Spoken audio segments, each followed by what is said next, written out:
सिर हमेशा फड़फड़ाता रहना, जिन्हें माइग्रेन की समस्या होती है उन्हें आंखों में दर्द, मतली या फिर उल्टी की समस्या हो जाती है।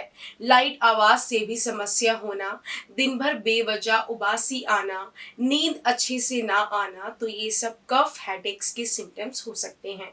यदि आपको ऐसे लक्षण हैं तो आप इसका इलाज घर बैठे अस्पताल ऐप के विशेषज्ञों से करा सकते हैं। बायो में दिए गए लिंक से आप अस्पताल ऐप को इजीली गूगल प्ले स्टोर से मुफ्त में डाउनलोड करें और नीचे दिए गए नंबर पर मिस कॉल करें।